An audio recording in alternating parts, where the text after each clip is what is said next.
तो एक बार अमेरिका ने शास्त्री जी को परोक्ष रूप से धमकी दी कि हम आपको ये गेहूं की सप्लाई रोक देंगे, गेहूं नहीं देंगे।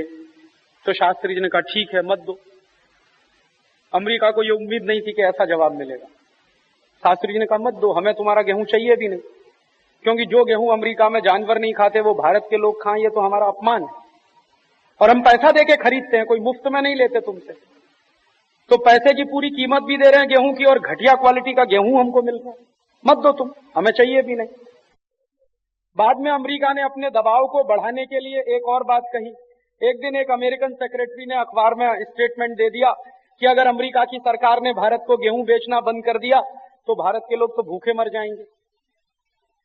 तो शास्त्री जी ने उसका करारा जवाब दिया और शास्त्री जी ने कहा अमेरिकी आकाओं से कि हम हिंदुस्तानी भूखे मरें या ज्यादा खा के मरें, तुम्हारे पेट में क्या दर्द है?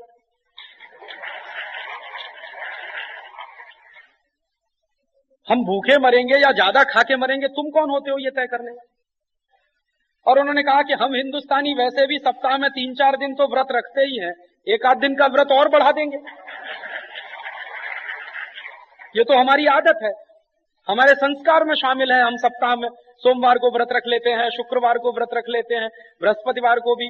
कुछ लोग तो ऐसे सप्ताह में 3-4 दिन किसी न किसी बहाने व्रत रखते ही है। तो शास्त्री जी ने कहा ये तो मैं जानता हूं, तुमको क्या तकलीफ है? और बाद में शास्त्री जी को ऐसा लगा कि अमेरिका राजनीति चला रहा है गेहूं के माध्यम से, तो सामने से उन्होंने फैसला, माने लोगों के मन में कहीं ये गलतफहमी ना फैल जाए कि अब गेहूं की कमी हो जाएगी, हम भूखे मर सकते हैं, क्योंकि ऐसे समय पर मुश्किल हो जाता है, कोई भी अफवाह फैलाई जा सकती है पूरे देश में। तो कोई सामने से आकर अफवाह फैलाए अपने देश में, उसके पहले शास्त्री जी ने एक बहुत बड़ी सभा की दिल्ली में रामलीला मैदान में, और उस सभा में लाखों लोगों के सामने उन्होंने अपील की कि देखो हमने सामने से समझौता रद्द किया, अमेरिका इस तरह की दबाव की राजनीति कर रहा था, हमें वो मंजूर नहीं है, और अमेरिका से जो लाल रंग का गेहूं भी आ रहा था उसकी शर्त भी हमें मंजूर नहीं है, वो गेहूं भी घटिया क्वालिटी का था, पैसा भी हमको ज्यादा देना पड़ता था, इसलिए अब हम अमेरिका से गेहूं नहीं खरीदेंगे कभी भी। तो क्या होगा कि देश में गेहूं की कुछ कमी हो जाएगी, अभी हमें तत्काल अपना गेहूं का उत्पादन बढ़ाना पड़ेगा, लेकिन जब तक गेहूं की फसल आएगी उत्पादन बढ़ाकर, तब तक तो गेहूं की कमी होगी ही देश में। तो मैं आप लोगों से अपील करता हूं कि सप्ताह में एक दिन कम से कम आप खाना मत खाइए। तो हिंदुस्तान के करोड़ों लोगों ने सोमवार को व्रत रखना शुरू कर दिया।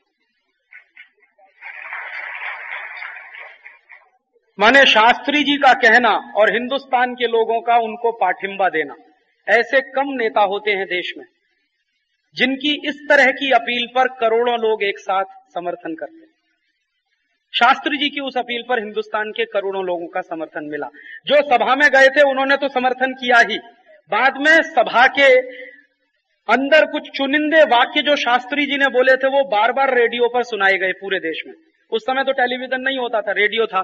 तो उन बातों को सुन सुनकर गांव के लाखों लाखों करोड़ों करोड़ों लोग ने भोजन करना बंद कर दिया कि शास्त्री जी ने कहा है, शास्त्री जी ने कहा। मेरे घर में भी मैंने देखा, मेरी एक दादी माँ है, वो सोमवार को खाना नहीं खाती। एक बार मैंने उसको पूछा ऐसे ही जिज्ञासा में कि तुम शंकर जी का व्रत करती हो इसलिए नहीं? उसने कहा नहीं, शास्त्री जी को वायदा किया। तो ऐसी हिंदुस्तान में लाखों माताएं हैं, करोड़ों माताएं हैं, ऐसे बहुत सारे लोग इस देश में जो शास्त्री जी को कभी 1965 में वायदा कर दिया तो आज भी सोमवार को खाना नहीं खाते। तो ऐसे अद्भुत प्रधानमंत्री थे शास्त्री जी। तो अमेरिका यह देख चुका था कि शास्त्री जी पर किसी दबाव का असर नहीं पड़ता। तो जब पाकिस्तान की सरकार ने अमेरिका को अप्रोच किया 8 जनवरी 1966 को कि अब तो हम जाने वाले हैं, किसी तरह से हमको बचाओ या युद्ध विराम कराओ, तो अमेरिका ने फिर क्या किया कि सीधे शास्त्री जी को अप्रोच करने के बजाय जो शास्त्री जी के सबसे अच्छे दोस्त थे, सोवियत संघ के जो राष्ट्रपति थे, उनको कहा। अब उस समय सोवियत संघ का क्या निहित स्वार्थ था? सोवियत संघ और अमेरिकी सरकार का एक जॉइंट प्रोग्राम चल रहा था, स्पेस मिशन का, सैटेलाइट का कुछ प्रोग्राम चलता था जिसमें अमेरिका और सोवियत संघ के वैज्ञानिक मिलकर काम कर रहे थे। तो अमेरिका ने जब सोवियत संघ के राष्ट्रपति को यह कहा तो इस बात की धौंस पट्टी देते हुए कि वो मिशन का प्रोग्राम रुक सकता है अगर आपने शास्त्री जी को रोका नहीं तो सोवियत संघ के राष्ट्रपति अमेरिकी दबाव में आए और उन्होंने फिर शास्त्री जी को कहा कि युद्ध रोकिए। अब शास्त्री जी के सामने धर्म संकट ये था कि अगर कोई दुश्मन कहे तो वो मानने को तैयार नहीं, लेकिन सोवियत संघ तो बहुत अच्छा दोस्त था, उसने कहा और बाद में शास्त्री जी को ऐसा लगा कि सोवियत संघ से रिश्ते हमको बनाकर रखने पड़ेंगे, क्योंकि अमेरिका को साधने के लिए सोवियत संघ को अपने साथ रखना बहुत जरूरी है। और यूनाइटेड नेशंस में कई बार ऐसा समय आया था जब सोवियत संघ ने भारत की मदद की थी अमेरिका के विरोध में, तो शास्त्री जी ने मान लिया, क्योंकि सोवियत संघ के राष्ट्रपति बोलते थे, और उन्होंने कहा कि ठीक है, युद्ध विराम करते हैं। तो जब सेनाएं लाहौर पर झंडा लगाने की तैयारी कर रही थी, तभी उनको आदेश मिला कि अभी रुक जाओ। और रुकने के बाद फिर शास्त्री जी को कहा गया कि अभी समझौता करिए। तो शास्त्री जी ने एक बात कही थी कि हम समझौता जरूर करेंगे, लेकिन पाकिस्तान के प्रधानमंत्री या पाकिस्तान के प्रतिनिधि और मैं आमने सामने बैठकर तय करेंगे। तो कहा गया कि हाँ ठीक है, आप आमने सामने बैठकर तय करिए।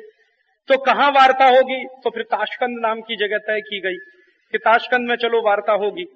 तो शास्त्री जी जब ताशकंद गए समझौता करने के लिए, तो जो सबसे बड़ा धक्का उनको लगा वो इस बात से लगा कि जो बात उन्होंने पहले कही थी कि हम आमने सामने बैठकर तय करेंगे, वहां पहुंचने पर उनको पता चला कि समझौते वार्ते की सारी शर्तें पहले से ही तय हो चुकी, और जिस पर समझौता करना है, जो दस्तावेज है, वो पहले से तैयार हो चुका। ये उनके लिए बहुत मुश्किल था। तो शास्त्री जी ने कहा कि ये तो मुश्किल है, मैंने तो कहा था कि हम आमने सामने बैठकर शर्तें तय करेंगे, और यहां शर्तें पहले से तैयार हैं, बस ये कहा गया था कि अब आप इस पे हस्ताक्षर करिए। हुआ क्या कि शास्त्री जी के साथ जो मंत्री गए थे उस समझौते के लिए, वो सब बहुत ही निकम्मे किस्म के लोग थे। तो वहां क्या हुआ कि शास्त्री जी अकेले पड़ गए, और वहां क्या हुआ, कुछ इस तरह का तमाशा हुआ कि शास्त्री जी कहने लगे कि आमने सामने बैठकर तय करेंगे, और जो शास्त्री जी के मंत्रिमंडल के साथी उनके साथ थे, उन्होंने कहा, अरे जी कर लीजिए, अब समझौता ही तो करना। अब हम सामने बैठकर शर्त तय करें, उसमें एक फर्क होता है, और पहले से की हुई शर्त पर समझौता करें, वो एक दूसरी बात होती है। तो जब मंत्रिमंडल के शास्त्री जी के सदस्यों ने उनको जोर दिया कि कर लीजिए समझौता, तो बिना इच्छा के शास्त्री जी ने वो समझौता किया, और समझौता करने के तुरंत बाद शास्त्री जी को मार दिया गया, उनकी हत्या हुई, उनको जहर दिया गया। सारे देश में प्रचार यह किया गया कि शास्त्री जी की हृदय गति रुकने से मृत्यु हुई है। कोई हृदय गति उनकी नहीं रुकी थी, उनको जहर दिया गया। क्योंकि जब उनकी डेड बॉडी आई ताशकंद से, तो वो एकदम काली पड़ गई थी, और काली पड़ी हुई डेड बॉडी वही होती है जो या तो इलेक्ट्रिक शॉक से कोई मरा हो, बिजली का करंट लगने से मरा हो, या तो जहर देने से किसी को मारा गया। दो ही परिस्थिति में पूरा शरीर काला पड़ता है, या तो जहर गया हो आपके शरीर में, या बिजली का झटका लगा हो आपको ताकतवर, और आप उसमें मरे। और यहां आने के बाद क्या हुआ, क्योंकि ये झूठ पहले प्रचारित हुआ कि शास्त्री जी की हृदय गति रुकने से मृत्यु हुई, तो उस झूठ को सच बनाने के लिए शास्त्री जी की डेड बॉडी का पोस्टमार्टम भी नहीं करने दिया। क्योंकि अगर पोस्टमार्टम होता तो उसमें दूध का दूध पानी का पानी हो जाता, पता चल जाता कि इनकी हृदय गति से मृत्यु हुई है या इनको जहर दिया गया। हालांकि शास्त्री जी की पत्नी चाहती थी, ललिता शास्त्री, कि उनका पोस्टमार्टम हो, लेकिन वो सब होता उसके पहले आनन फानन जल्दी फल्दी शास्त्री जी का दाह संस्कार कर दिया गया। ये सब हुआ 1965 के उस पाकिस्तानी हमले में। अब जो समझौता हुआ, जिसको ताशकंद समझौता हम कहते हैं, जो 10 जनवरी 1966 को हुआ, उसमें शर्तें क्या थी जो शास्त्री जी को शायद स्वीकार्य नहीं थी, इसलिए वो बोल रहे थे कि सामने बैठकर समझौता हो। सबसे खतरनाक और गंदी शर्त उसमें ये थी कि भारत के सैनिकों ने जो जीता हुआ इलाका है, वो बिना शर्त पाकिस्तान को वापस करना होगा। शास्त्री जी शायद ये चाहते थे, उनके मन में ये था कि हम लाहौर का इलाका पाकिस्तान को वापस करेंगे तब जब पाक ऑक्युपाइड कश्मीर हमको वापस मिल जाए तब। ये उनके मन में था। 26,000 वर्ग मील इलाका हमारा जो पाकिस्तान के कब्जे में है, वो हम एक हाथ से लेंगे तो जीता हुआ लाहौर दूसरे हाथ से पाकिस्तान को देंगे। ये उनके मन में था। इसलिए वो कह रहे थे कि हम सामने बैठेंगे तो समझौता होगा। लेकिन समझौते की जो शर्त तय की गई, उसमें पाक ऑक्युपाइड कश्मीर के इलाके को भारत को वापस देने की कोई बात नहीं थी, बल्कि भारत ने जो जीता हुआ इलाका था वो सब पाकिस्तान को देने की बात थी। और निश्चित रूप से ये समझौते की शर्तें अमेरिका ने और पाकिस्तान के लोगों ने मिलकर तय की थी। क्योंकि अमेरिका कभी नहीं चाहता कि ये पाक ऑक्युपाइड कश्मीर का इलाका भारत को वापस मिले। अब क्यों नहीं चाहता, ये बात मैं अभी थोड़ी देर के बाद बताऊंगा, लेकिन यहां संदर्भ आया इसलिए मैं आपसे कह रहा हूं कि अमेरिकी सरकार और पाकिस्तान के बीच जो सांठगांठ हुई 1965 के समझौते के पहले, वो सांठगांठ का नतीजा ये था कि बिना जम्मू कश्मीर के इलाके को, पाक ऑक्युपाइड कश्मीर के इलाके को वापस लिए हुए अपना जीता हुआ सारा इलाका पाकिस्तान को वापस करना पड़ा। गिलगित का पूरा इलाका जो जीता वो वापस किया, और लाहौर तक का इलाका जो जीता वो वापस किया। उस समय कुछ युद्ध में पाकिस्तानी सैनिकों को बंदी भी बनाया था, कुछ 1100-1200 सैनिक बंदी बनाए थे, वो भी वापस किए। मुझे इन सब की कोई तकलीफ नहीं। 1966 का जो समझौता मैंने पढ़ा, उसमें कई बार मुझे लगता है कि शायद शास्त्री जी एक बात के लिए तैयार हो गए होंगे अंत में, जो उसमें आखिरी बात है कि पाकिस्तान ने फिर वायदा किया 1965 में कि हम भविष्य में फिर आक्रमण नहीं करेंगे। अभी ये समझौता हमारा अंतिम समझौता है, हम कभी भविष्य में आक्रमण नहीं करेंगे। शायद इसलिए तैयार हुए हों कि ये भविष्य में फिर आक्रमण करेगा, फिर तकलीफ करेगा, इसलिए शायद तैयार हुए हों। वैसी परिस्थिति में समझौता हुआ हो। अभी दुर्भाग्य यह है कि शास्त्री जी के साथ जो भी गए थे उस समझौता वार्ता में कोई अभी जिंदा नहीं, तो किसी से सही बात पूछें तो वो पता भी नहीं चल सकता। वो सब जा चुके हैं इस दुनिया से, तो पता भी नहीं चल सकता। वो सेक्रेटरी भी जिंदा नहीं है जो वहां पर उपलब्ध थे, वो मंत्री भी जिंदा नहीं है जो वहां पर गए हुए थे। तो सिर्फ अंदाजा लगा सकते हैं कि इस तरह से शायद कुछ हुआ होगा, लेकिन जो भी हुआ वो हमारे हित के विरुद्ध हुआ, हमारे हित के समर्थन में नहीं हुआ। लेकिन एक संतोष जरूर है मुझे कि 1965 के आक्रमण में कम से कम 1962 की स्थिति नहीं थी। 1962 में हमने गिरकर समझौता किया था, सामने से अमेरिका को अपील की थी, तब चीन के साथ हमारा समझौता हुआ था। 1965 में हम ऊपर थे और पाकिस्तान ने गिरकर हमसे समझौता किया था। परिस्थिति कम से कम इतनी बदली हुई तो थी। और 1965 के समझौते में कम से कम इतना तो था ही कि हमने कुछ नया इलाका अपना पाकिस्तान को या किसी को दिया नहीं था। 1962 की लड़ाई में तो 72,000 वर्ग मील चला गया, 1947 की लड़ाई में तो 26,000 वर्ग मील चला गया, लेकिन 1965 की लड़ाई में गया कुछ नहीं था अपनी गांठ का, अपनी जेब का।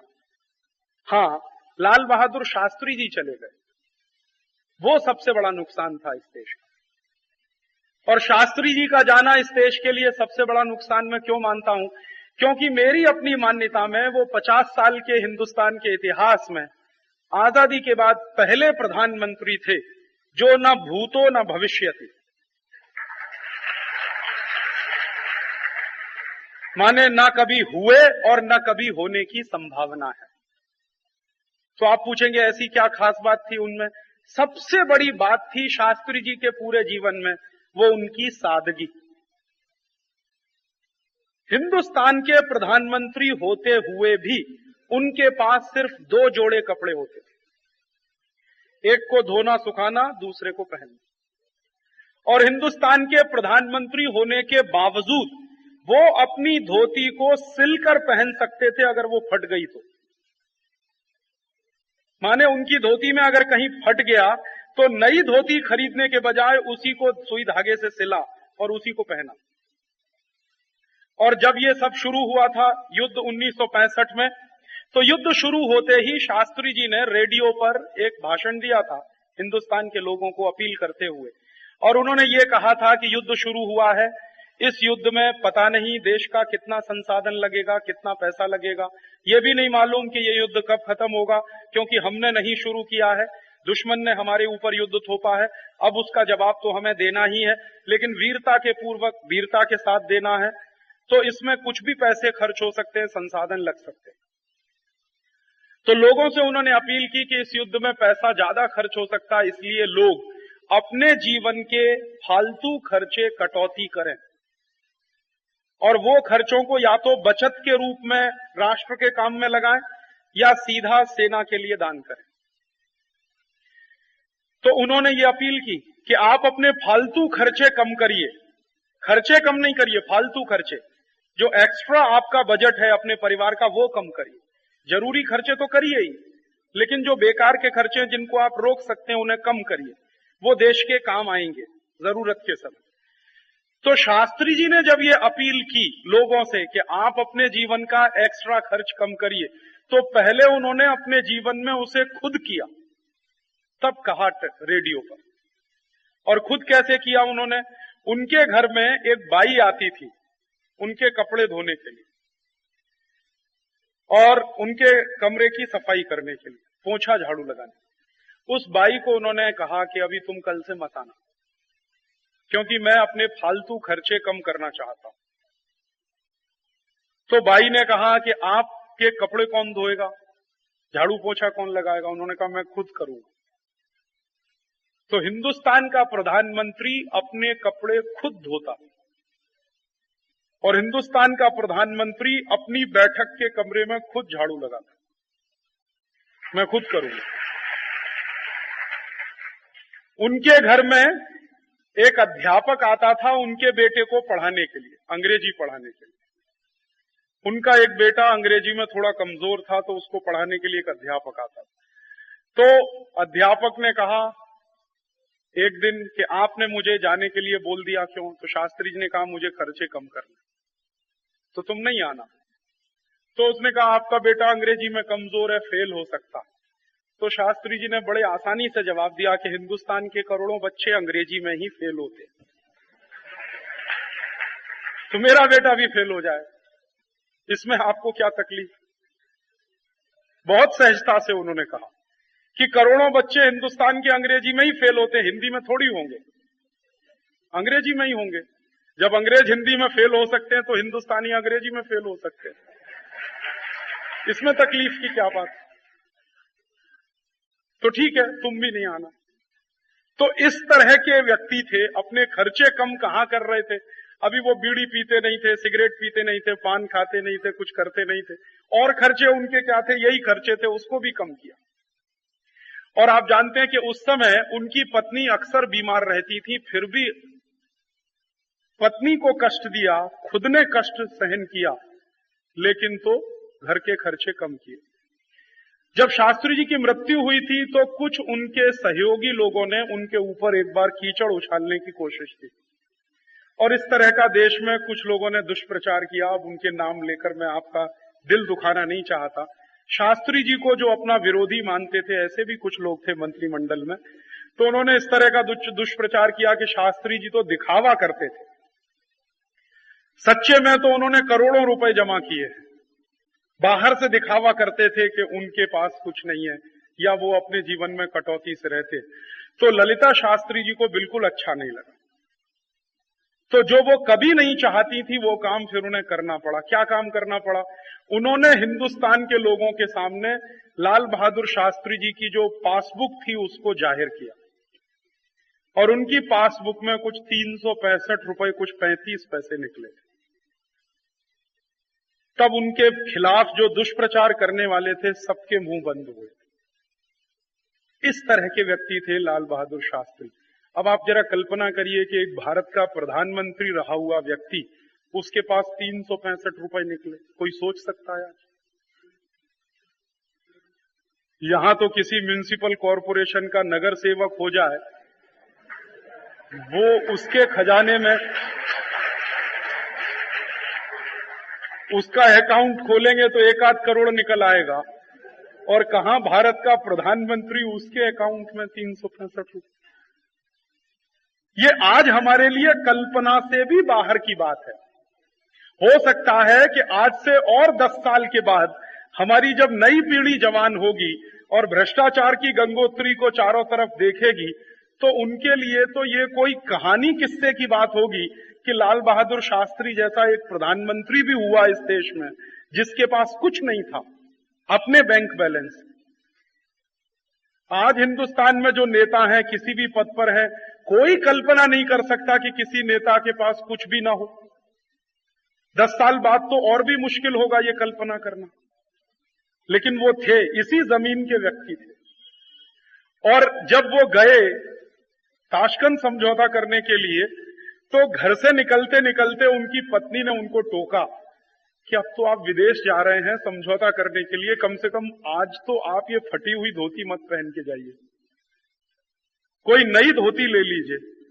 तो उन्होंने कहा कि हिंदुस्तान के करोड़ों किसान तो इससे भी ज्यादा गरीबी में रहते हैं, और मैं तो उनका प्रधानमंत्री हूं, मैं श्रीमंतों का प्रधानमंत्री नहीं। तो वही फटी हुई धोती जो सुई से धागे से सिली हुई थी, उसी को पहनकर गए। इसलिए मैं अक्सर कहता हूं कि वो एक ऐसे प्रधानमंत्री थे जो भूतो न भविष्यति, न कभी हुए न कभी होने की संभावना। वही कष्ट है 1965 के युद्ध का कि शास्त्री जी चले गए, बाकी कुछ भी गया वो इतना महत्वपूर्ण नहीं, लेकिन ऐसा हीरा आदमी चला गया जो कम पैदा होते, ऐसे लोग कम पैदा होते। वो 1965 की लड़ाई में हुआ हमारे देश के खिलाफ। फिर 1965 के बाद क्या हुआ कि पाकिस्तान ने फिर हमला किया 1971, समझौता किया 1965 में। अपने ही समझौते को 5 साल बाद पाकिस्तान ने फिर नकारा, फिर हमला किया। लेकिन 1971 का जो हमला था उसमें पाकिस्तान ने बहुत कूटनीतिक तरीके से काम किया था, और अमेरिका और पाकिस्तान दोनों ने मिलकर उस हमले की योजना बनाई। 1971 की लड़ाई में अमेरिका और पाकिस्तान दोनों के सेना अधिकारियों ने मिलकर योजना बनाई थी, और पहली बार 1971 के आक्रमण के समय में अमेरिकी सैनिक अधिकारी पाकिस्तान के सैनिक अधिकारियों को ट्रेनिंग देने के लिए आए थे। योजना भी उन्होंने मिलकर बनाई थी। तो योजना कैसी थी उनकी कि पाकिस्तान ने पहले क्या किया कि जो पूर्वी पाकिस्तान का इलाका है, जिसको आज आप बांग्लादेश कहते हैं, पहले तो ये बांग्लादेश नहीं था, 71 के पहले ये पूर्वी पाकिस्तान था। अब आप जानते हैं, नक्शे को ध्यान में रखें तो पूर्वी पाकिस्तान से हमारे बंगाल की सीमा सटी हुई है, और वो सीमा ऐसी है जिस पर ना तार की बाड़ थी पहले, ना कोई बाउंड्री बनाई गई थी, ना कुछ था, एकदम खुली हुई थी, ओपन थी। तो पाकिस्तान ने क्या किया कि पहले पूर्वी पाकिस्तान के इलाके से घुसपैठियों को बंगाल में घुसाना शुरू किया, शरणार्थी के नाम पर। तो पाकिस्तानी शरणार्थी के नाम पर वहां से घुसपैठिए घुसने लगे बंगाल की सीमा में, और बंगाल की सीमा में घुसपैठियों ने हजारों की संख्या में घुसना शुरू किया। उनमें बहुत सारे ऐसे भी लोग होते थे जिनके बारे में मैंने आपको बताया, जो मुहाजिर हैं पाकिस्तान। मुहाजिर माने जो भारत से गए हुए मुसलमान पाकिस्तान में हैं, उनको वहां मुहाजिर कहते हैं। और मुहाजिर लोगों को पाकिस्तान में हमेशा दोयम दर्जे का नागरिक माना जाता है। आपको सुनकर आश्चर्य होगा कि बहुत साल तक मुहाजिरों को पाकिस्तान में वोट देने का भी अधिकार नहीं था, और मुहाजिर लोग अगर कोई धंधा करें पाकिस्तान में तो धंधा भी नहीं चलने देते थे। वहां की जो सरकारी नौकरियां होती हैं, उन सरकारी नौकरियों में मुहाजिर तो सवाल ही नहीं उठता, वो चला जाए, और जाएगा भी तो नीचे के पद पर रहेगा, उच्च स्तर का अधिकारी तो कभी नहीं बन सकता। और कुछ अपने दम पर धंधा करेगा, व्यापार करेगा, उद्योग में ऊंचा जाने की कोशिश करेगा तो भी नहीं जाने देते, लूट लेंगे, मार देंगे, कुछ भी कर देंगे। तो जो मुहाजिर थे वो भी उन शरणार्थियों के साथ बड़ी संख्या में आने लगे। उनको पहले ऐसा लगा, जब भारत पाकिस्तान का बंटवारा हुआ तो वो भागकर पाकिस्तान में गए। उनको ऐसा लगा कि ये कौम के आधार पर, धर्म के आधार पर जो बंटवारा हो रहा है, तो हमें शायद पाकिस्तान में ज्यादा सहूलियत मिलेगी, ज्यादा सुविधाएं मिलेंगी। तो वो भागे वहां से, बंगाल छोड़कर भागे। लेकिन थोड़े ही दिन में उनकी ये गलतफहमी दूर हो गई कि पाकिस्तान में तो हम हिंदुस्तान से भी ज्यादा बुरी हालत में रहते, जो हालत में वो यहां रहते थे उससे भी ज्यादा गई गुजरी हालत उनकी पाकिस्तान में थी। तो वो फिर भागे वहां से शरणार्थियों के साथ। तो उनकी संख्या धीरे धीरे बढ़ने लगी, और ये सब बहुत वेल प्लान्ड तरीके से हुआ। पाकिस्तान और अमेरिका की बहुत सोची समझी रणनीति के तहत ये हुआ। तो वो घुसते गए, तो संकट क्या आया हमारे देश में, बंगाल की सरकार का बजट गड़बड़ाया। बंगाल की सरकार के बजट का एक बड़ा हिस्सा शरणार्थियों के ऊपर खर्च होने लगा। मुहाजिर जो भाग के आते थे पूर्वी पाकिस्तान से, उनके ऊपर खर्च होने लगा। तो एक दिन बंगाल की सरकार ने भारत की सरकार के सामने प्रस्ताव रखा कि हमारे बजट में तो अब ऐसी व्यवस्था नहीं है कि हम इन शरणार्थियों के लिए कुछ कर सकें, लिहाजा भारत सरकार हमारे लिए कुछ अतिरिक्त बजट की व्यवस्था करे। तो भारत सरकार ने थोड़े दिन तक तो किया, लेकिन कितने दिन करती।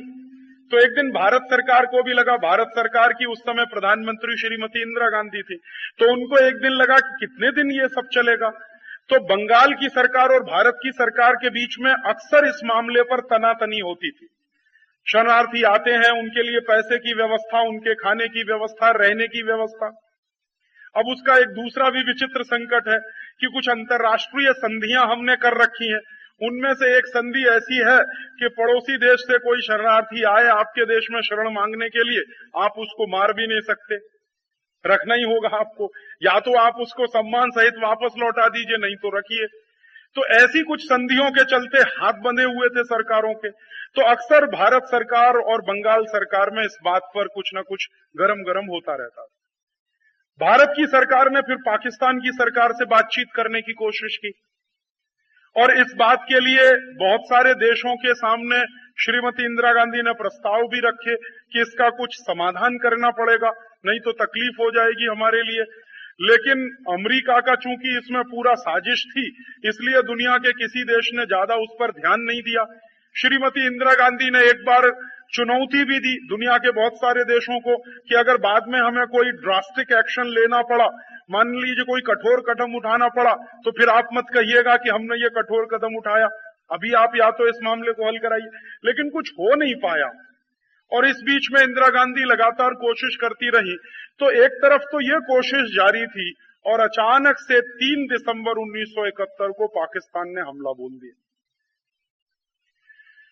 हमला बोला पाकिस्तान की वायुसेना ने सबसे पहले, और हमारे देश में जोधपुर में, आगरा में और दिल्ली में बम गिराए पाकिस्तान के सैनिकों ने 3 दिसंबर को सवेरे सवेरे 2:30 से 3 बजे के आसपास। अचानक से आगरा के हवाई अड्डे पर बम गिरे, दिल्ली में, जोधपुर में, जगह जगह बम गिरे।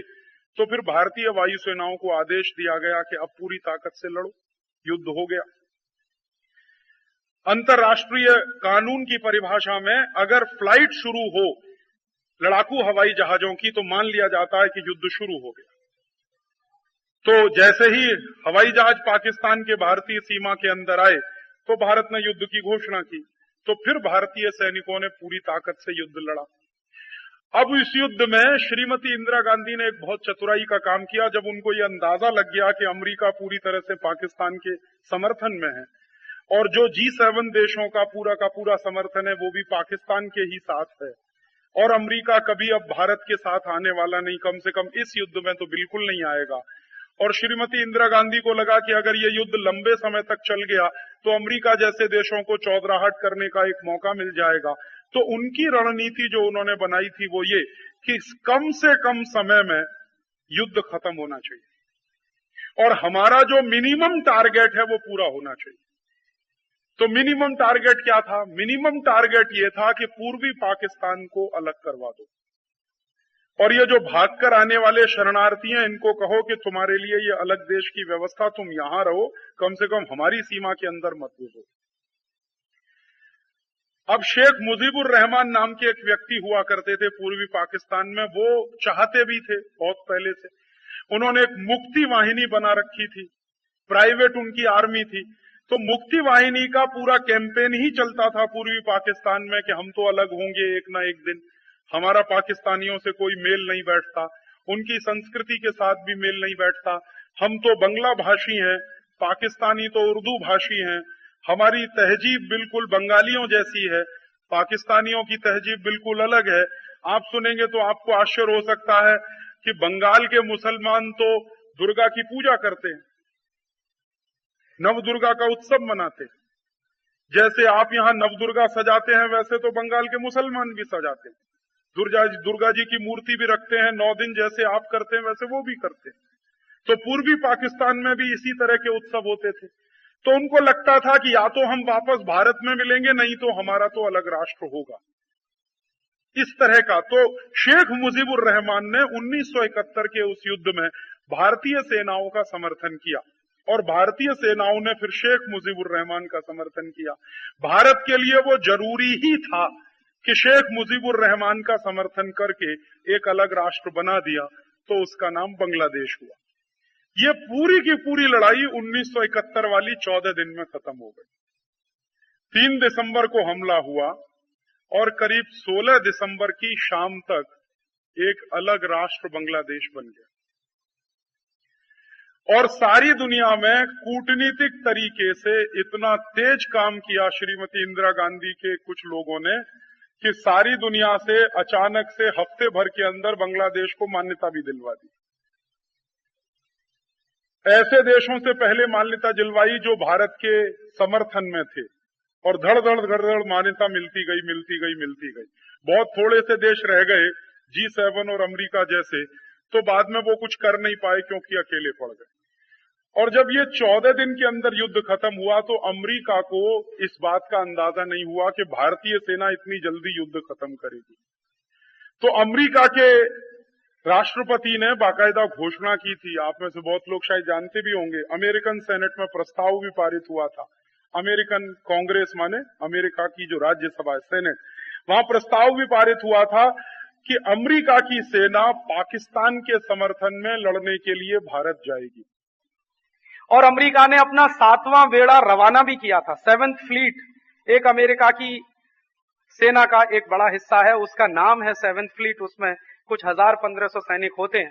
तो उनको रवाना किया कि वो भारत के विरोध में लड़ेंगे, पाकिस्तान के समर्थन में लड़ेंगे।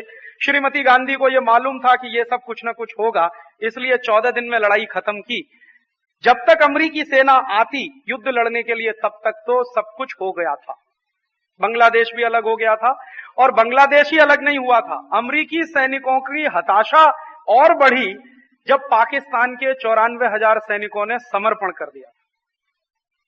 तो अमेरिकी सैनिकों को लगा कि हम जिनके लिए लड़ने के लिए जा रहे हैं वो पहले से सरेंडर करके बैठे हैं, तो हमारे लिए कहीं उल्टी स्थिति ना बन जाए वहां पहुंचकर। तो अमेरिका को भी फिर विचार करना पड़ा कि हमारा ये फैसला ठीक है कि नहीं ठीक है। तो वो 7th फ्लीट आते आते फिर वापस लौट गया। तो पाकिस्तान के 94,000 सैनिकों ने सरेंडर कर दिया। बांग्लादेश नाम का एक अलग राष्ट्र बन गया। 94,000 सैनिकों के सरेंडर का अर्थ उस समय क्या था?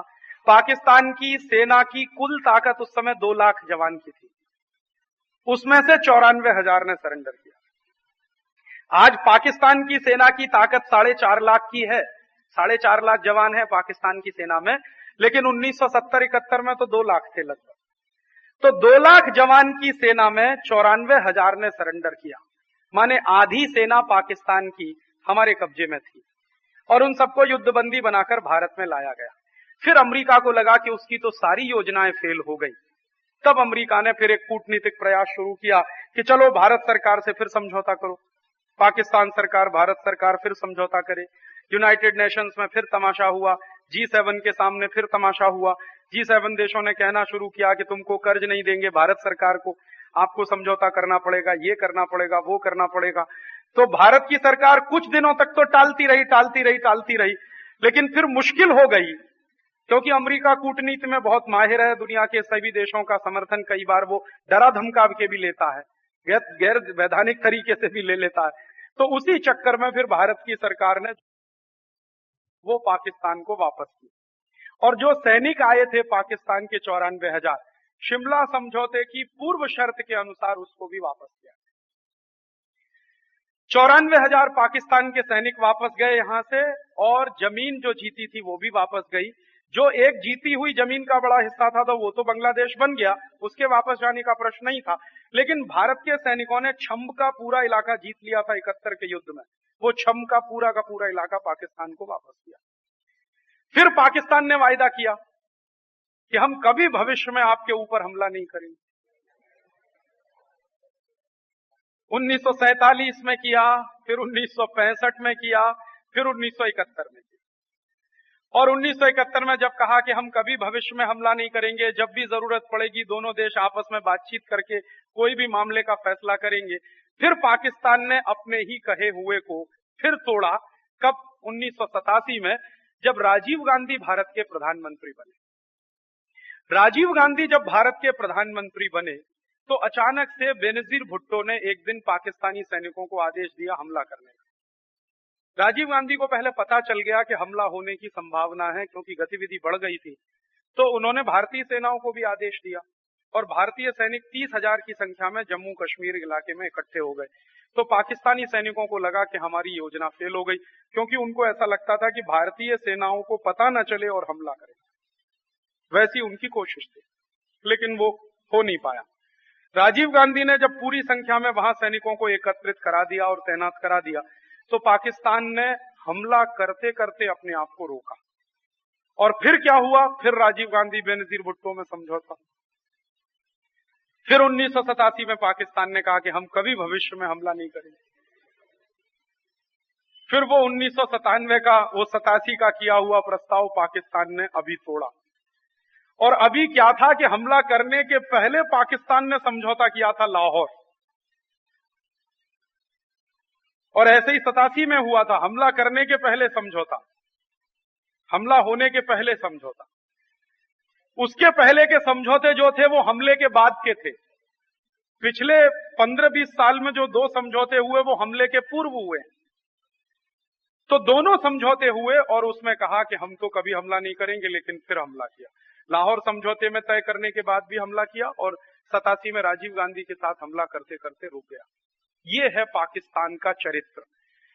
अभी इस पूरी कहानी को अगर एक लाइन में मैं समेटना चाहूं और आपके दिमाग में वो दर्ज रहे हमेशा, ये तो मैंने आपको रेफरेंस के लिए इतनी लंबी कहानी सुनाई, लेकिन एक चीज आप हमेशा याद रखिए कि पाकिस्तान क्या है? कुत्ते की टेढ़ी पूंछ।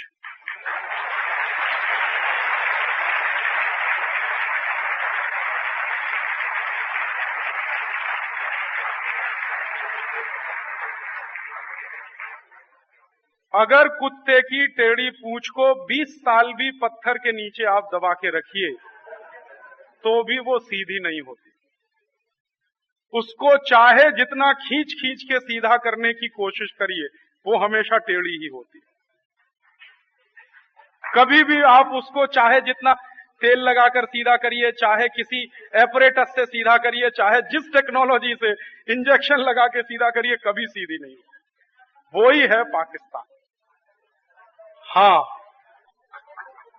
अब ये आप सोचिए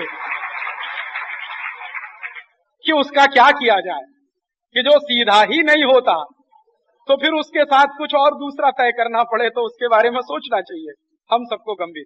ये पूरी जो बात मैंने आपसे कही, इसमें से 2 चीजें आप सब ध्यान समझें।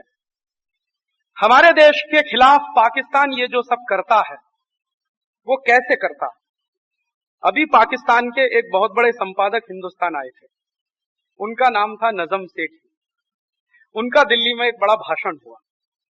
उनके भाषण में उन्होंने जो कहा उसमें से 1-2 बात बहुत मजेदार मैं आपको सुनाना चाहता हूं, क्योंकि उनके भाषण का पूरा टेप मेरे पास है। मेरा एक दोस्त है दिल्ली में, एक अखबार का सीनियर रिपोर्टर है, वो उनके भाषण का कवरेज करने के लिए गया था अखबार के रिपोर्ट बनाने के सिलसिले में। तो वो टेप रिकॉर्डर लेके गया, पूरा भाषण टेप करके लाया। उसने कहा तुम्हारे काम की चीज है, इसको जरूर सुनो। तो मैंने उसको सुना, कई बार सुना। तो नजम सेठी ने अपने भाषण में एक बात बहुत महत्वपूर्ण कही जो हमको समझने की है। उसने कहा कि पाकिस्तान पिछले 50 साल के आजादी के बाद भी, हालांकि उन्होंने आजादी शब्द इस्तेमाल किया, अगर वो कहते कि भारत से अलग होने के बाद भी अपना कोई स्वतंत्र अस्तित्व बना नहीं पाया। ये एक बहुत महत्वपूर्ण बात उन्होंने, 50 साल के बाद भी किसी भी स्तर पर, न सैन्य स्तर पर, न आर्थिक स्तर पर, न सामरिक स्तर पर, न कूटनीतिक स्तर, कहीं पर भी पाकिस्तान अपना एक स्वतंत्र अस्तित्व नहीं बना पाया। इसका अर्थ क्या है? इसका अर्थ यह है कि हमेशा पाकिस्तान को किसी ना किसी बड़े देश की उंगली पकड़कर ही चलना पड़ता है, वो चाहे अमेरिका की पकड़े या G7 की पकड़े। पाकिस्तान का स्वतंत्र अस्तित्व नहीं। एक दूसरी बात उन्होंने कही नजम सेठी ने कि हम पाकिस्तानी लोगों को यही नहीं मालूम कि हमारा भविष्य क्या होने वाला, हमको यही नहीं मालूम कि हमारा भविष्य क्या होगा। तीसरी बात उन्होंने कही कि हम पाकिस्तानी लोगों की अपनी जो आबरू, इज्जत, महजब, ये जो सब महजबी बातें ये जो सब हम करते रहते हैं, ये सब हमारे लिए एक ढकोसला जैसी बन गई। ना तो हमारी कोई पाकिस्तानियत रह गई है, ना कोई हमारे धर्म की ऐसी विशेषता रह गई है, उसमें आडंबर और ये सब बहुत हो गया। ऐसी बात उन्होंने कही। एक महत्वपूर्ण बात उन्होंने और कही अपने भाषण में, मैं सिर्फ इन्फ्रेंस आपको दे रहा हूं कि पाकिस्तान की अर्थव्यवस्था तो बिल्कुल करीब करीब कोलैप्स हो चुकी है, खलास हो चुकी है। कैसे? वो उन्होंने बताया अपने भाषण में कि पाकिस्तान की सरकार का जो बजट होता है उसका 95% विदेशी कर्जे से आता है। माने पाकिस्तान की सरकार अपने बजट में अगर 100 रुपए खर्च करे तो 95 रुपए वो कहीं से भीख मांग के लाती है। 5 रुपए सरकार का अपना खीसे का होता, माने उनकी अपनी कमाई का होता, तो बजट का 95% उनका विदेश से आता है, ना आए तो बजट नहीं बनता। ऐसी हालत हो गई। अर्थव्यवस्था कितनी बुरी हालत में है पाकिस्तान की, उसका उन्होंने एक दूसरा सबूत दिया कि इस समय पाकिस्तान में जितने बड़े बड़े कंपनियां हैं, जो बड़े बड़े कारखाने हैं, उनमें 70% बंद पड़े हुए हैं। एक और बात उन्होंने कही कि पाकिस्तान सबसे ज्यादा एक्सपोर्ट करता है कपड़ा, कॉटन का कपड़ा। तो कॉटन का कपड़ा बनाने वाली जो मिलें हैं वहां पर, बड़ी मिलें हैं या लूम्स हैं, वहां के जो पावर लूम्स हैं, उनमें 65 से 70% बंद पड़े। वो एक्सपोर्ट भी उनका गिरता जा रहा है। आंतरिक हालत लगातार खराब होती जा रही है, ना कोई लॉ है ना कोई ऑर्डर है, कहीं भी हत्याएं होती हैं, कहीं भी मर्डर होता है, लोकतंत्र नाम की कोई चीज नहीं है, चुनाव किस तरह से होते हैं वो भी उन्होंने कहा, बहुत सारी बातें उन्होंने कही। इसमें से 2 बातें हमारे काम की हैं जो हम सबको समझनी चाहिए। एक बात तो हमारे काम की यह है कि अगर पाकिस्तान के आर्थिक बजट में 95% विदेशी कर्जे से आता है तो फिर पाकिस्तान ये बार बार हमला करने की हिम्मत कैसे करता है, ये हमको समझना चाहिए कि आखिरकार कोई तो है जो पाकिस्तान को ये हमला करने के लिए पैसा देता है, हथियार देता है, सुविधाएं जुटाता है, सब काम करता है। क्योंकि जिस सरकार का 95% हिस्सा विदेशी कर्जे पर चलता हो, वो सरकार हजारों करोड़ रुपए खर्च करके युद्ध झेल लेगी, बड़ी मुश्किल बात है।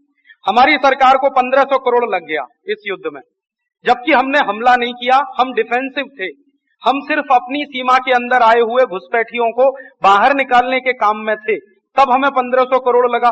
तो पाकिस्तान को कम से कम 3,500-4 हजार करोड़ लग गया होगा, क्योंकि वो तो ऑफेंसिव थे और उन्होंने तो चौकियां बनाई थी, बंकर बनाए थे, पता नहीं क्या क्या तामझाम किया था, उसमें खर्चा तो लगता ही है।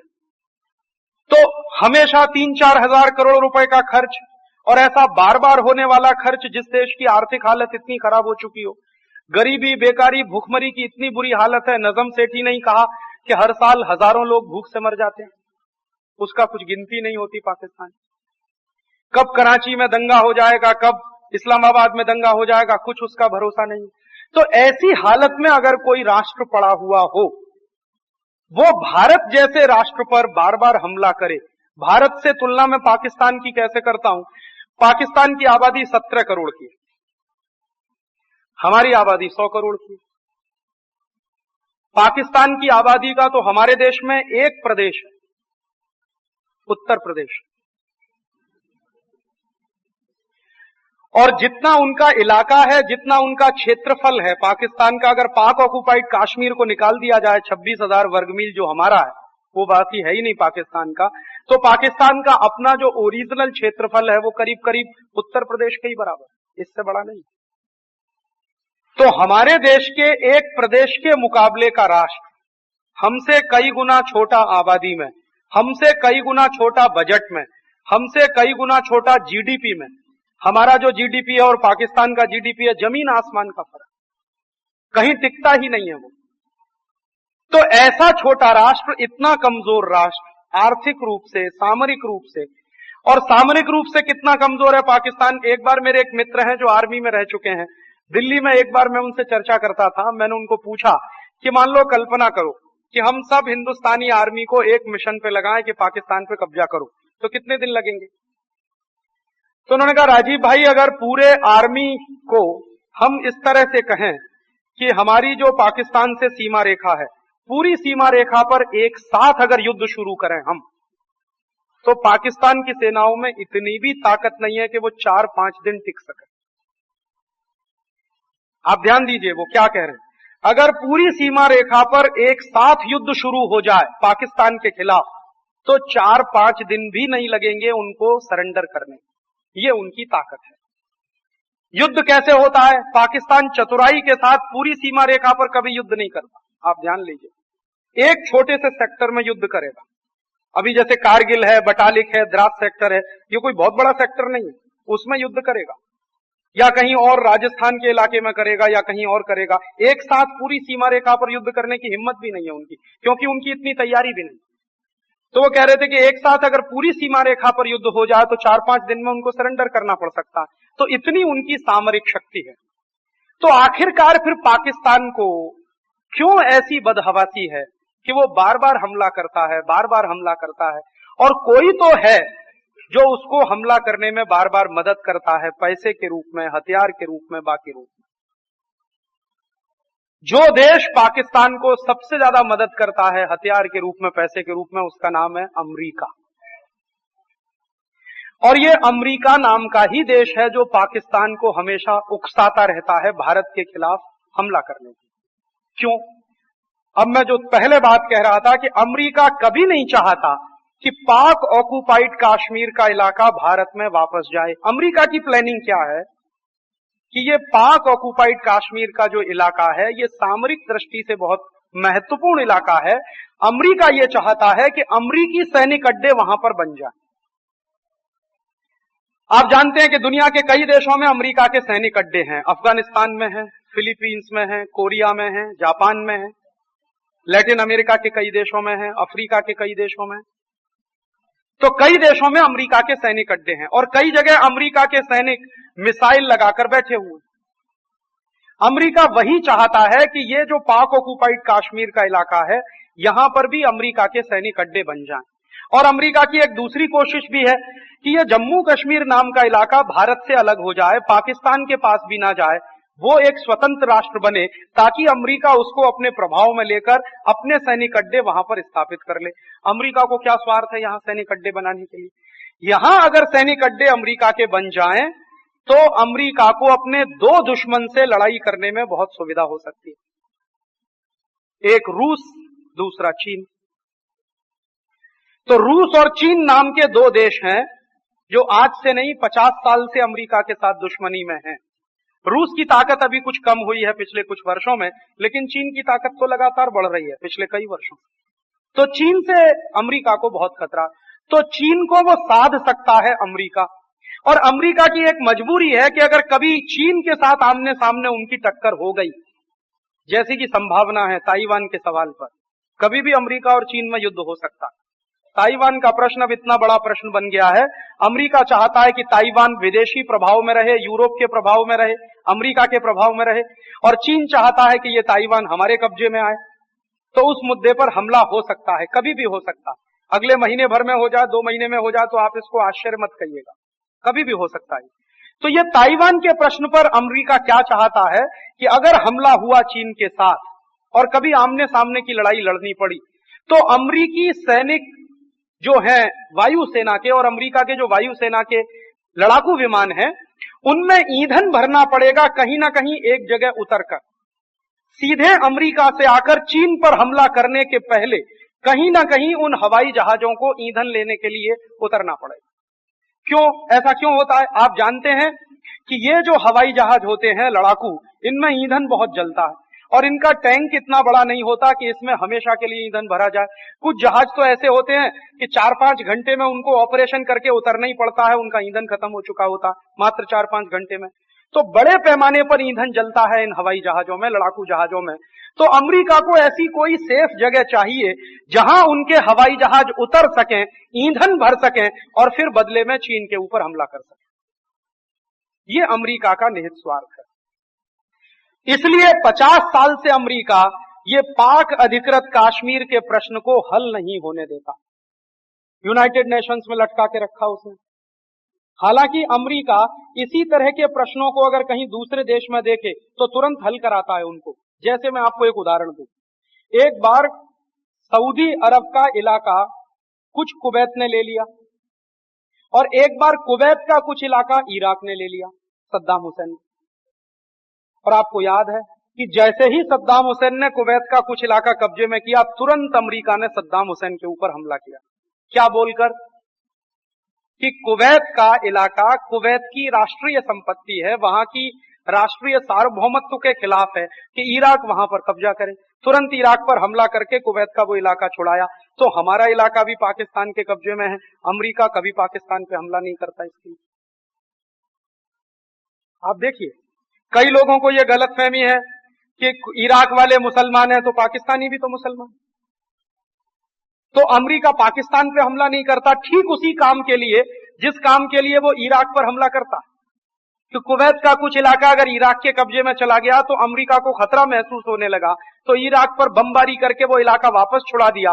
लेकिन हमारा इलाका पाकिस्तान के कब्जे में है, कभी पाकिस्तान पे बमबारी करके नहीं छुड़वाता, क्योंकि ये इलाका अमेरिका के लिए होना बहुत जरूरी है। चीन के साथ अगर उनको युद्ध लड़ना पड़े, रूस के साथ अगर उनको युद्ध लड़ना पड़े, तो इसलिए अमेरिका का निहित स्वार्थ है कि ये जम्मू कश्मीर की समस्या इसी तरह से लटकी रहे, ये कभी परमानेंट सॉल्यूशन में ना जाए। और आप देख लीजिए कि जब जब इस समस्या के समाधान का कोई ऐसा प्रयास हुआ जिसमें ऐसा लगा कि पाकिस्तान या तो पूरी तरह से खलास होगा या तो ये इलाका हमारे पास वापस आएगा, तब तब अमेरिका ने बीच में आकर युद्ध विराम कराया या संधि कराई। अभी ताजा ही देख लीजिए, ताजी स्थिति तो आपके ध्यान में होगी ना कि जब भारतीय सैनिक घाटी में थे और पाकिस्तानी सैनिक पहाड़ियों पर थे तो बराबर लड़ाई चल रही थी और हमारे सैनिक ज्यादा संख्या में मर रहे थे, हताहत हो रहे थे। जैसे ही भारतीय सैनिक पहाड़ी पर पहुंचे और पाकिस्तानी सैनिक नीचे घाटी में आए, तुरंत अमेरिका ने सामने से बुलाकर पाकिस्तान को कहा कि सैनिकों को वापस कर लो। ये सैनिकों को अगर वापस करना होता तो उस दिन भी कर लेता अमेरिका, जब हमारे सैनिक नीचे घाटी में थे और पाकिस्तानी सैनिक ऊपर पहाड़ी पर थे। तो अमेरिका नवाज शरीफ को उसी दिन बुलाता और कहता कि तुरंत अपने सैनिक वापस करो। नहीं कहा उसने। 26 मई से लेकर और जुलाई के पहले सप्ताह तक चूंकि भारतीय सैनिक नीचे घाटी में थे और पाकिस्तानी सैनिक ऊपर पहाड़ी में थे, तब तक अमेरिका युद्ध को चलवाता रहा। और जैसे ही पाकिस्तानी सैनिक डिफेंसिव पोजीशन में आए और हमारे सैनिक ऊपर पहाड़ी पर पहुंचे, कब्जा किया, टाइगर हिल पर कब्जा किया, तोलो लिंग पर कब्जा किया और कई चोटियों पर वहां कब्जा किया, और हमारे सैनिकों की सीधी मार में पाकिस्तानी सैनिक आए। एक दिन तो सैकड़ों की संख्या में पाकिस्तानी सैनिक एक ही दिन में मारे गए। तुरंत अमेरिका को लगा कि अब नुकसान ज्यादा होगा पाकिस्तान का, तो युद्ध विराम करा दिया। तो हमेशा जब पाकिस्तान पिटने की स्थिति में होता है या मार खाने की स्थिति में होता है, अमेरिका बीच में कूदकर युद्ध विराम कराता है, संधि कराता है। अभी का जो युद्ध विराम हुआ वो इसी तरीके से हुआ। उसमें उसने क्या किया कि पाकिस्तान को और अपने शिकंजे में कस लिया कि देखो मेरे कहने पर युद्ध विराम हुआ, नहीं तो तुम्हारे 1,500 सैनिक और मरते। अगर वो युद्ध विराम नहीं होता या 5 दिन का हमारी आर्मी ने जो समय दिया था पाकिस्तानी सैनिकों को वापस लौट जाने का, वो समय अगर नहीं दिया होता तो कम से कम 1,500 पाकिस्तानी सैनिक और मरते, निश्चित रूप से मरते, क्योंकि उस समय तो हम अपर हैंड में थे, वो लोअर हैंड में थे। लेकिन अमेरिका ने वो बचा लिया 1,500 सैनिकों को। तो इस तरह से जब भी पाकिस्तान कहीं मुश्किल में फंसेगा, खतरे में फंसेगा, तुरंत अमेरिका सामने आकर कूटनीतिक तरीके से, क्योंकि वो अपना इलाका हाथ से जाने नहीं देना चाहता, तो पाकिस्तान को बचाता रहता। और चूंकि अमेरिका इस तरह से पाकिस्तान की पीठ फेरता रहता है, समय पड़ने पर पैसा भी देता है, हथियार भी देता है, सब करता है, तो फिर पाकिस्तान अमेरिका के कहने पर ये सब करता। वरना पाकिस्तान की कोई औकात नहीं है कि वो भारत के ऊपर बार बार हमला कर सके। उनमें इतनी ताकत नहीं है, अपने दम पर वो कुछ नहीं कर सकते। और अभी जो हमला हुआ हमारे देश के ऊपर, उसमें पाकिस्तान के सैनिकों ने जो भी हथियार इस्तेमाल किए, उनमें से 5% हथियारों को छोड़कर 95% हथियार अमेरिका के बने हुए थे, जिनका उन्होंने इस्तेमाल किया हमारे खिलाफ इस युद्ध। तो उनकी ऐसी ताकत नहीं है पाकिस्तानियों की कि वो स्वतंत्र रूप से हमला कर सकें या किसी लड़ाई को वो अपनी ताकत पर लड़ सकें। अमेरिका मदद करता है। तो अमेरिका का अपना स्वार्थ क्या है पाकिस्तान के साथ और जम्मू कश्मीर के साथ, वो एक बात आपको समझ लेनी चाहिए।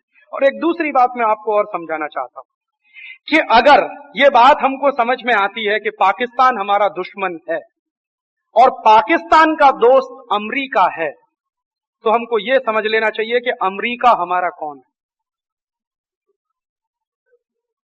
माने हमारे दुश्मन का दोस्त हमारा दुश्मन ही हो सकता है, दोस्त नहीं हो सकता। और ये मेरी कही हुई बात नहीं है, ये चाणक्य की कही हुई बात है। चाणक्य ने एक बार चंद्रगुप्त को समझाया कि राजनीति करने के कुछ सूत्र समझ लो। जब चंद्रगुप्त को उसने साम्राज्य दिया और साम्राज्य का मालिक बनाया, तो उसने कुछ सूत्र दिए चाणक्य ने चंद्रगुप्त को राजनीति करने। उसमें उसने जो महत्वपूर्ण सूत्र दिया है चाणक्य ने चंद्रगुप्त को, वो यही था कि हमेशा दुश्मन का दोस्त तुम्हारा दुश्मन है, इसलिए उससे सावधान ज्यादा रहने की जरूरत है।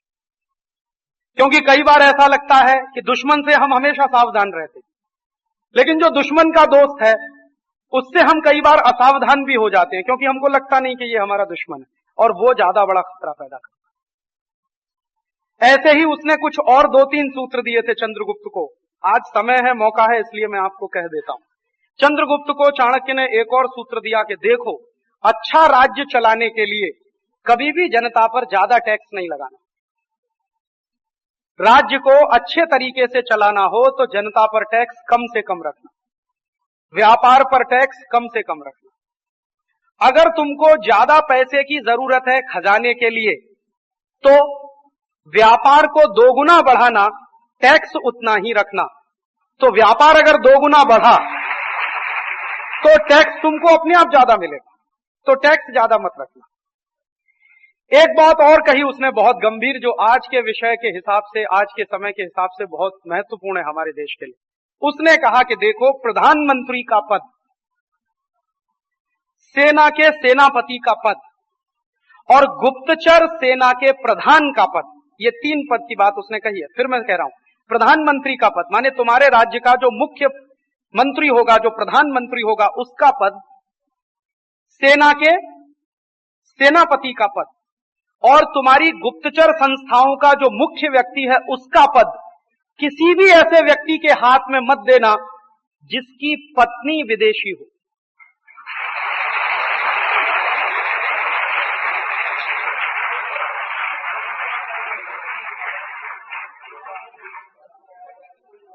ये चाणक्य सूत्र हैं जो मैं आपको कह रहा हूं, ये मेरा कुछ भी नहीं है। चाणक्य ने जो चंद्रगुप्त को समझाया कि अच्छा राज्य चलाने के कुछ महत्वपूर्ण सूत्र हैं, उनको ध्यान रखना। उनमें से एक महत्वपूर्ण सूत्र कि दुश्मन का दोस्त कभी अपना दोस्त नहीं मानना। दूसरा सूत्र, जनता पर टैक्स कम से कम रखना, व्यापार पर टैक्स कम से कम रखना। तीसरा जो महत्वपूर्ण सूत्र उसने दिया कि सेनापति का पद, गुप्तचर सेवाओं का जो मुख्य व्यक्ति है उसका पद और प्रधानमंत्री का पद किसी भी ऐसे व्यक्ति के पास नहीं होना चाहिए जिसकी पत्नी विदेशी हो। तो चंद्रगुप्त ने पूछा भी है चाणक्य से कि क्या हो सकता है, तो उसने कहा राज्य का सत्यानाश हो सकता है। तो चाणक्य तो यहां तक कहता था कि प्रधानमंत्री ऐसा नहीं हो सकता जिसकी पत्नी विदेशी हो, सेनापति ऐसा नहीं हो सकता जिसकी पत्नी विदेशी हो, और गुप्तचर संस्थाओं का जो प्रमुख व्यक्ति ऐसा नहीं हो सकता जिसकी पत्नी भी विदेशी हो। तो उन पदों पर विदेशी के होने का तो प्रश्न ही नहीं उठता। उसकी पत्नी विदेशी नहीं हो सकती, तो कोई विदेशी आकर इन 3 पदों पर बैठे, वो तो सवाल ही नहीं। तो ये बात वो बोल कर गया था चाणक्य। अभी ऐसा समय है देश के सामने, इसलिए मैंने आपको बोल दिया।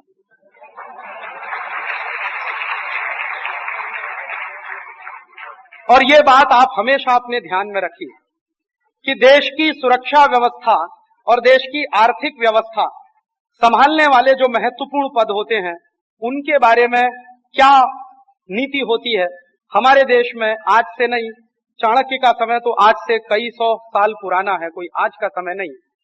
आज के समय में अगर आप इस बहस को चलाएंगे तो भी जवाब वही होगा जो आज से कई 100 साल पुराना जवाब होगा, क्योंकि ये जो संवेदनशील पद होते हैं इनमें तो कोई ऐसा व्यक्ति हो नहीं सकता। खैर, अभी चाणक्य का जो सूत्र मैं इस्तेमाल करना चाहता हूं अपने इस व्याख्यान में कि दुश्मन का दोस्त हमारा दुश्मन ही होगा, तो अमेरिका हमारा दुश्मन ही है, दोस्त नहीं। हमारे देश में 50 साल में कई बार ऐसी गलती हुई जब हमारे राजनेताओं ने अमेरिका को दोस्त समझने की कोशिश की। अमेरिका कभी दोस्त हुआ नहीं, कभी हो नहीं सकता, दुश्मनी है हमारा। आप कहेंगे कैसे? क्या सिर्फ यही कारण है कि पाकिस्तान को अमेरिका मदद करता है, पाकिस्तान को पैसा देता है, हथियार देता है, क्या यही कारण है? इसके अलावा भी कारण है। इसके अलावा क्या कारण है? इसके अलावा दूसरा कारण यह है कि जब जब हिंदुस्तान ने कहीं कुछ तरक्की का काम किया या आगे बढ़ने की कोशिश की, तब तब अमेरिका ने अपनी दुश्मनी निभाई। जैसे उदाहरण के लिए पिछले साल हमारे देश में वैज्ञानिकों ने परमाणु परीक्षण किए, आप सब जानते हैं। और परीक्षण करने के तुरंत बाद अमेरिका ने पाबंदी लगाई और वो पाबंदी हमारे देश पर लगी रही। और पाबंदी सिर्फ इतनी ही नहीं थी कि अमेरिका की तरफ की हो, बल्कि यहां तक थी कि हिंदुस्तान की जो कंपनियां अमेरिका में धंधा करती हैं, ऐसी 307 हिंदुस्तानी कंपनियों का धंधा अमेरिका में बंद कराया गया। ये पाबंदी थी हमारे देश के ऊपर।